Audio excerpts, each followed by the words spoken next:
અરે કાકા, મેડમ ખૂબ બિઝી હોય છે, ન મળી શકે તમને. 2 મિનિટમાં થઈ જશે દીકરા. તમારી સામે હાથ જોડું છું કાકા, તમે કાલે આવો.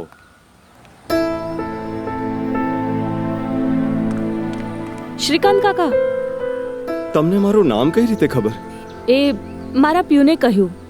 તમે અંદર આવો ને.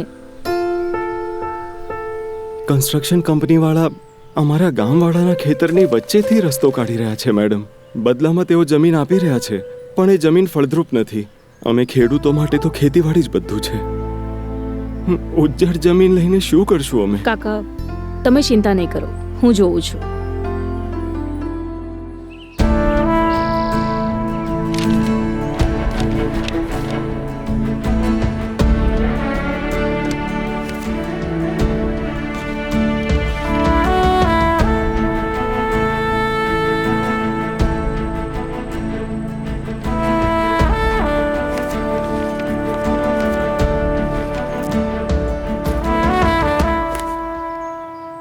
જો રસ્તો ખેતરની પાછળથી જઈ શકે છે તો તમે એની વચ્ચેથી શું કામ કાઢો છો?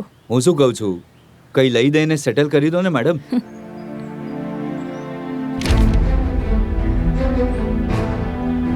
જે કરવું છે એ કોર્ટમાં જ સેટલ થશે.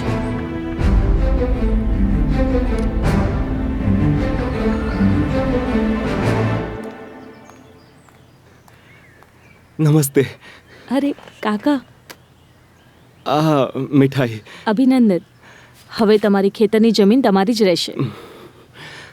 બધી તમારી જ મહેરબાની છે. અને આ તમારી ફીસ. હું આ પૈસા કેવી રીતે લઈ શકું? તમારી મહેનતની ફીસ છે આ. કાકા, તમે મને પૂછતા હતા ને કે હું તમારું નામ કેવી રીતે જાણું છું? હા. તમારી દુકાનની સામે એક સ્કૂલ હતી જ્યાં હું ભણતી હતી. આજે સાંજે મળી આરામથી. ઠીક છે. અરે બેટા, એક્ઝામ છોડીને ક્યાં જાય છે? અરે ફેલ થઈ જશે, આજ ક્લાસમાં રહી જશે.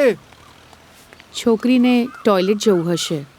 સ્કૂલમાં છોકરીઓ માટે સુવિધા નથી. હું નીકળું.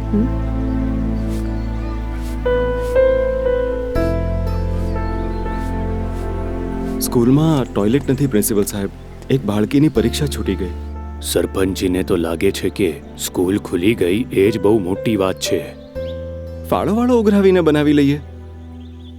ટોયલેટનું સાંભળીને કોણ ફાળો આપશે?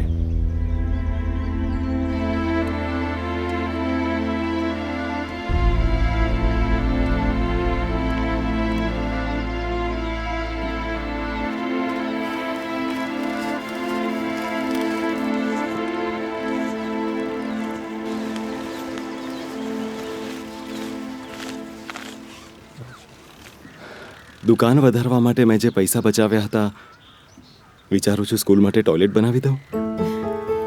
મને ખબર જ હતી આ ટોયલેટની સમસ્યાનું સમાધાન તમે જ શોધી શકો છો. નહીં, એટલે તું જો કહે તો હું.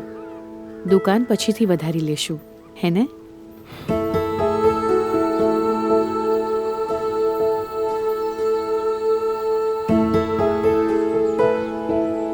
શ્રીકાંતભાઈ, તમે કરી દેખાડ્યું. અરે સર, શું કામ શરમમાં મૂકો છો? અરે બેટા, ટોયલેટ તો બની ગયું. હવે સ્કૂલ રોજ આવવાનું છે અને એક્ઝામમાં ઘણું લખવાનું છે અને ભણી ગણીને ઘણું આગળ વધવાનું છે.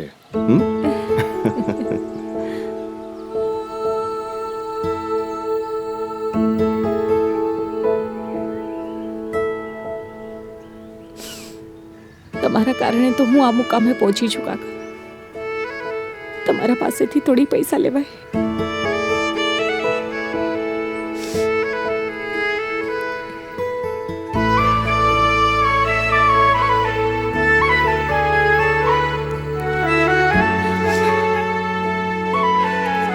જ્યાં ઈરાદા મજબૂત હોય ત્યાં રસ્તા આપમેળે ખુલી જાય છે.